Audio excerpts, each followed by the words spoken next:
Well, good morning, church. Good morning, mums and potential mums and mums at heart.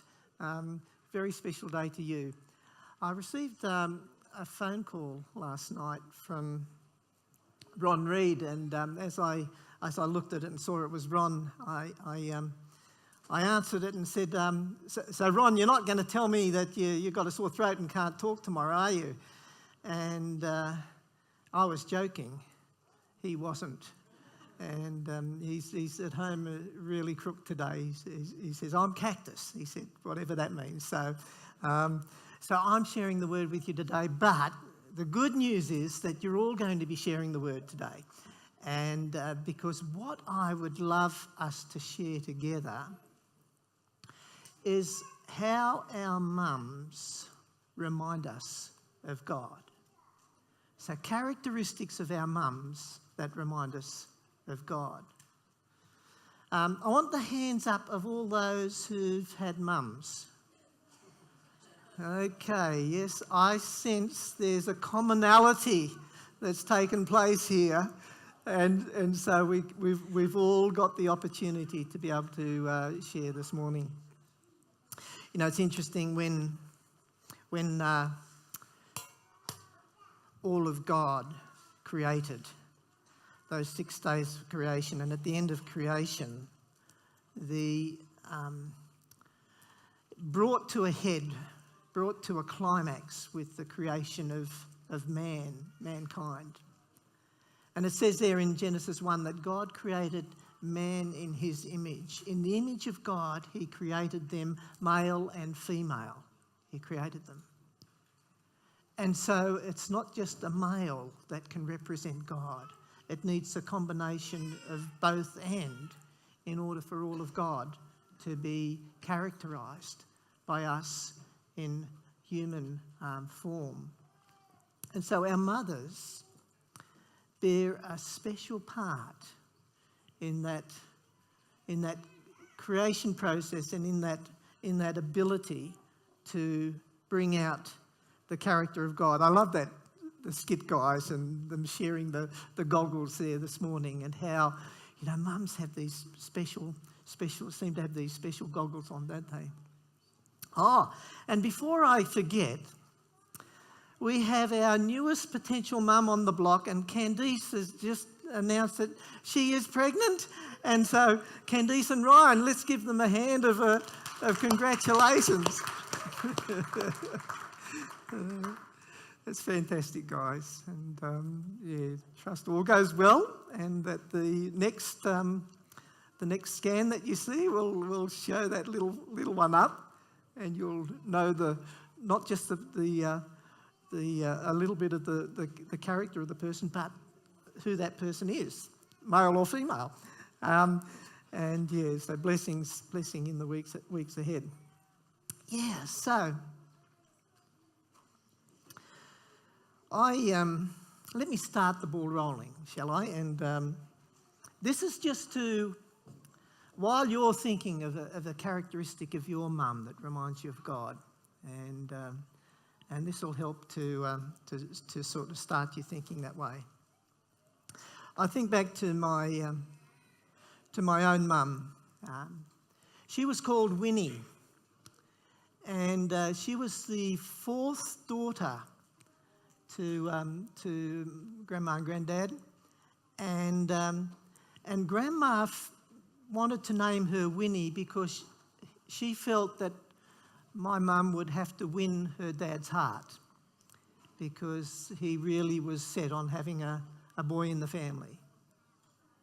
And win her dad's heart, she certainly did, and she won every other heart along the way with the incredible personality and life that she lived.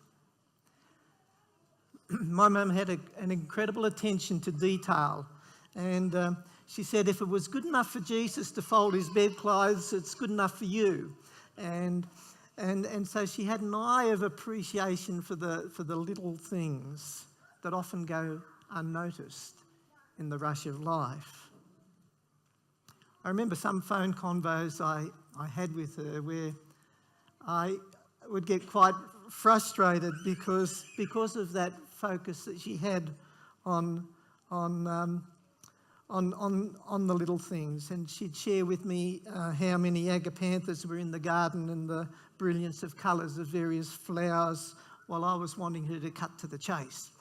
But my mum lived an unhurried life, and she did what she felt impressed to do or say, irrespective of agendas. And in that sense, she reminds me of Jesus, because Jesus lived that unhurried life as well. And he didn't let agendas get in his way of attentiveness to people's needs, deep-seated needs, as he came across them. The blessing that he was as that life giver. One other aspect of Mum, and I'll share two things, and you only feel that you need to share one as I come around with the microphone in a few moments. But one other thing that really impressed me with Mum was that she was always incredibly sympathetic to the needs of others, irrespective of race, gender, or creed. And the adventure that we had in ministry in the Pacific Islands really suited her down to the T. Her nursing skills really came to the fore there, but she went beyond the physical to the spiritual and emotional needs of people that she ministered to. And there are numerous examples I could give to that description where she was tireless in her care of others. There was love being expressed in her life way beyond that of any duty that might be there.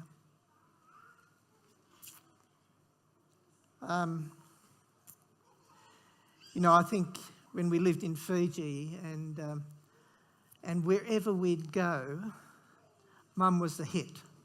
And they would say, "Isa, Mrs. Cobbin," and incredibly attracted to her, not just for her personality, but because of that it seemed to just flow out of her, that acceptance of others. And I sense, having inherited some of that from her, and I see the injustice where people aren't treated with equality, where women aren't treated the same as men. I feel that incredibly strongly. And I sense we have some way to go as a denomination in terms of that acceptance. I love the way we operate here at Springwood, where we see men and women as equals. And in terms of nationalities, that we accept each other, irrespective of race, gender, or creed. And I want us to pursue that on an ongoing basis. So today, I remember my mum for the incredible person that she was, and I am indebted to her for any positive characteristics that I bear in my ministry. Some of my teenage years I spent with living with my grandma, and my grandma was this little stooped over lady. She was sort of about so high. She'd worked hard in her life, and her whole she was a lot shorter in her old age than she was when she was younger because of that hard work that she'd done. But she as well had an incredible faith in God and an incredible work ethic, and incredibly accepting of others as well. They lived in Kurrambong for a number of years in their old age, and Grandma and Granddad often used to have students out from the college home for lunch, and particularly the island students or the African students would find an incredibly accepting home in my grandma and granddad's home. And so it was a pleasure to have spent some time in her company as well. I remember her frugality.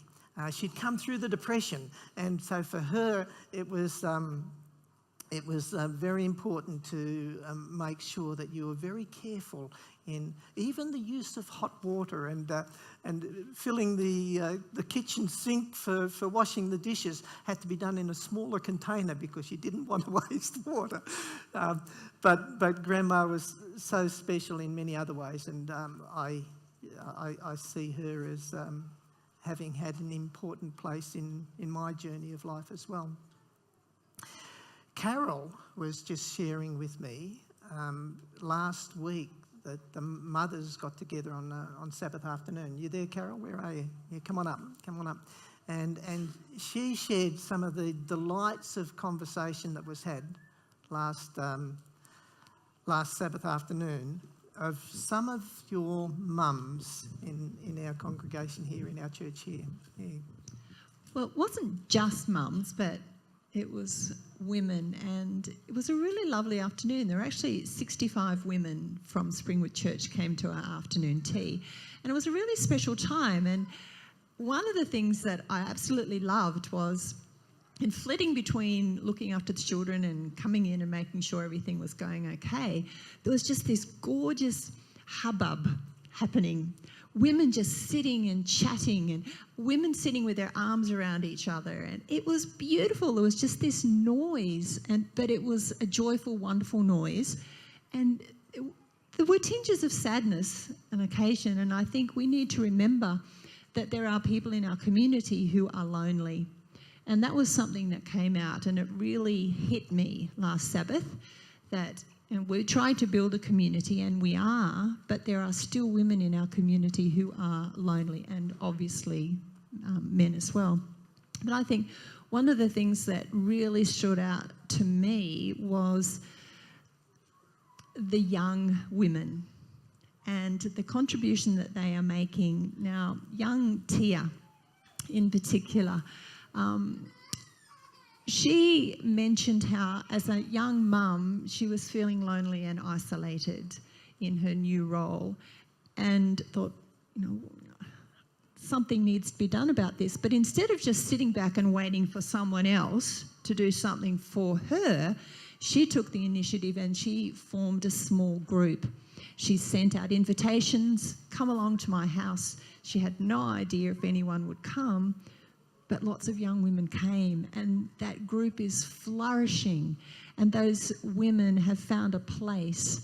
And I think that's something that's really special about women that we can do. We can help to cherish each other, and that was one of the things for me that came out of the afternoon tea. That's fantastic. Tia, you're there? Just wave your hand, and let's just affirm Tia for that, for what she's put into play there in ministry. That's fantastic. Thank you so much. And I noticed beside you is our newest mum in our congregation, and we have little, Andrew, who are you holding there?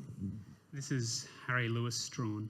Wow, and what a precious little bundle this fellow is. So, congratulations, you guys.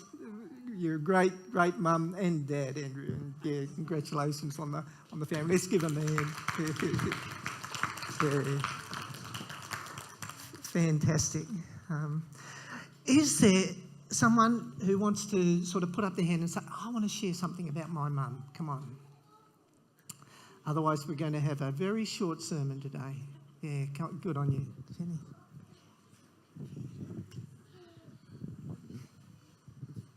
Well, I have a mum and a mother-in-law called Maureen. That's quite a fluke, I think. And they've both been very special in our lives. But my mum, I guess, reminded me of the hospitality that God gives each one of us, and he gave when he lived on this earth. But my mum was amazing at being hospitable. Every Sabbath, her 4 kids had breakfast in bed. Every Sabbath.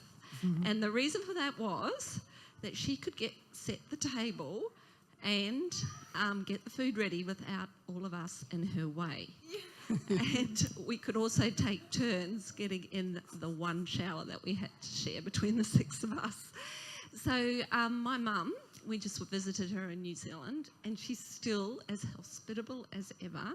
She's always having people over, especially for Sabbath lunch. Wow. And we grew up with that. Yeah. And you inherited that trait. That's wonderful. Thank you, Jen. Let's give her a hand. Look, let's affirm each other, shall we? Yeah.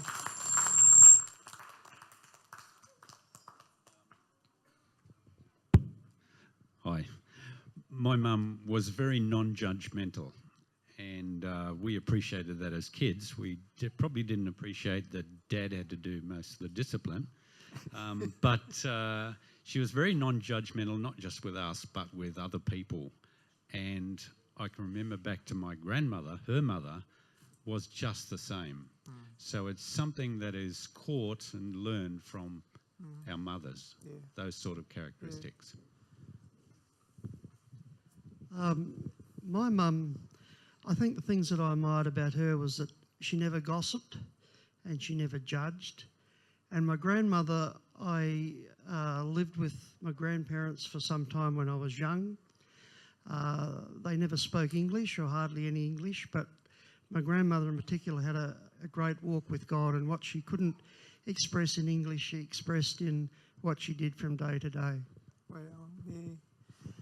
Isn't it amazing how those things that we value in our mums, we sort of take on board in our lives as well? And I can see that as we're expressing these things, you know, how much we've owned what we really value from our mums. Young people, don't feel like you're... Yeah, good on you, mate. Just say your name and then share. Yeah. My name's Alex, and I've just got a poem I wrote for my mum. Oh, fantastic. I believe all my poems are inspired by the Holy Spirit, so I hope this touches you like it touched my heart. It's called Mother, and I'll begin. She looks at me with loving eyes filled with kindness and pride. Not one other person in this world will gaze upon me in this style. She has a special role, unique, loyal, and full of instinctive nurture, and cares like no other for my well-being and prosperity in the future. In case you know not who I speak of, it is the one who carried me deep inside, the one that once we were as one, our hearts beating in time. Before I ever was to be, indeed I was but a twinkle in her eye, and I will always care for her and value her until the day I die. Oh, wow. You'd better keep that poetry going, mate. That's beautiful. Yeah. Someone else. Yeah, oh, good on you. We've got hands coming up all over. That's great. No. Oh, you wanted to... My mum is awesome. Oh, who agrees with that? Come on. It's great. Someone, another hand? Yeah. You want? I did want to say something. Good. I just wanted to pass it to him first. Excellent. Oh, yeah, I missed your hand.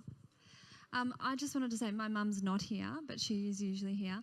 One of the things that I loved about my mum was that she was absolutely tough love, and I didn't know that when I was a kid because she was just my mum and it was just what I knew. But when I hit my teenage years, it was very clear that she was a tough love mum. But I think when I think about it now, I'm very grateful that she raised us that way and that we are very tough women, my sister and I, and I'm hoping to raise my daughter, and one day she'll say this about me too, but hopefully it will be a positive thing instead of a negative thing. Yeah, it's fantastic. Thank you. Jess. I'm really grateful for mums who are real prayer warriors. I know that my mother-in-law Jenny is. I know that my mum journals her prayers as well. And in my family we have a very funny story about my dad's mum. She went into his room and was praying over him while he was sleeping, and he started to stir and she had to like commando roll out of the room because he sat up going, there's someone in my room, what's going on? And she was lying on the ground like, please don't see me, please don't see me. So I'm just really appreciative of mums who pray over their children and, you know, do that openly with them, but also behind closed doors. And yeah. Beautiful, beautiful. Thanks, Jess. Someone else? I've been over this side. Anyone over? Oh, look at. Great.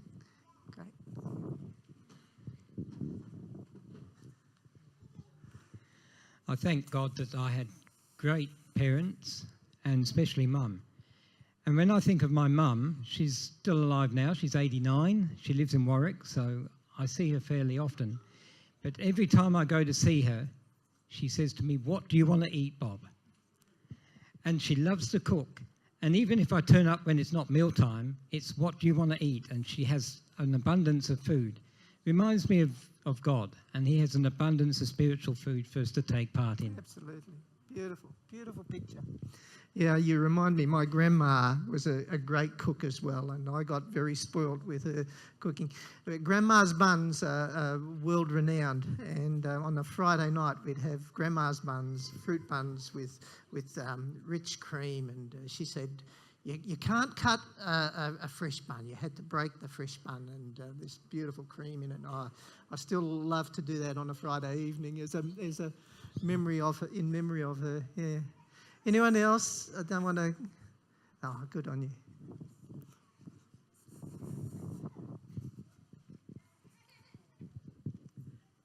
My mum, apart from being a great cook, was great with teenage boys in particular. And it didn't matter whether my 3 sons took a whole horde of their friends down the coast for the weekends and so on. She just loved all of those kids and gave so much of herself. But I'd like to say something about my mother-in-law. She had 7 children, and I've got one on each side here. And she had a really tough life. But she worked so hard, and she had a great faith, and she was a wonderful, wonderful. Fantastic. You know, something that, and it brings the emotions, doesn't it, when we think of our mums, the specialness of them, to creating warmth in family is just, just a wonderful gift.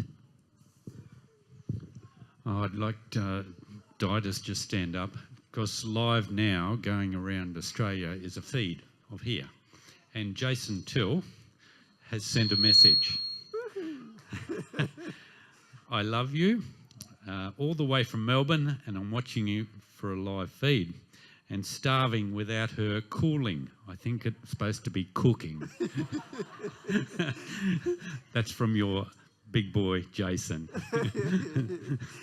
Isn't that beautiful? Good on you, Jason. Keep watching, mate. Anyone else? Yeah, good on you, Ryan. Yeah, my mum's got a really good sense of humour. So good that every time I make the worst joke, no matter how lame it is, she seems to laugh at it. Yeah.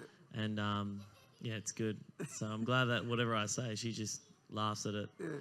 And she's got a good sense of humour there. And yeah, it's good to see, actually. Yeah, it's neat. Neat. You need that in life, don't you? That sense of humour. Wonderful. Yeah, good on you, Lon.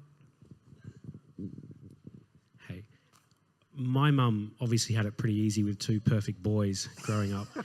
But the one thing she did instill in us, especially coming from a small church of Wynnum at the time, was being involved, that if you loved God, you were going to get involved. Whatever was asked of you, you got involved. And we would always question her why she would work back at the conference office till after dark, and Dad would say, "They're not paying you, what are you doing?" kind of thing. But she would always say, "I'm not doing it for them, I'm doing it for, God." And that is the one thing I took away from Mum in those years, was getting involved, being involved, and knowing who you're doing it for. Yeah, fantastic. Thanks, Lauren. My mum supported my dad with a business. Yeah. He was a head elder, also led out in Pathfinders and in a band, and my mum just followed my dad everywhere. They still to this day at 84 and 83, after 60-something years together, mum just follows dad wherever they go. Dad actually is hopeless when mum's not around, and he just falls apart, and I think it's getting worse as he gets older. But my mum raised 4 kids, and she was always there for all of us, and I think she's amazing. Hope she's watching as well. Yeah. What can I add to such a chorus of praise and affirmation of mums? And you know, we wouldn't be here without them, but nor would we be the people that we are without them either. And so all honour to our mums today. I think of Jesus in his own relationship with his mother, and there was an incredible respect there for his mother. And Mary did an amazing job in that in her training and her recognition of that ministry of Jesus, and so she was a credit to who Jesus was as well. I think of Jesus' relationship to women in his ministry, and the vision that Jesus had, and I meant to share this with you right at the start. The vision that Jesus had was to he said it appears a number of times in the Gospels, but in Luke 4 it says these words: "The Spirit of the Lord is upon me," and this was the first sermon that he shared, "for he has anointed me to bring good news to the poor. He sent me to proclaim that captives will be released, that the blind will see, that the oppressed will be set free, and the time of Lord's favour has come." And so I see a particular place in Jesus' ministry for setting free women for who they were made to be, and his ministry in uplifting women wherever he ministered was just just amazing to me to see.